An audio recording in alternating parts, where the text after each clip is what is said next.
नमस्कार साथियों, स्वागत है आपका क्लासिक गोट फार्म में। आज हम आपके लिए लेके आए हैं गुजरी बकरों का लोट।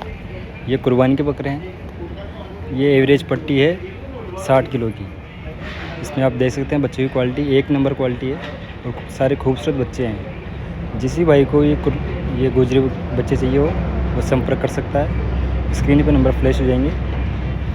और लोकेशन की बात करें तो अपनी लोकेशन है अजमेर, राजस्थान।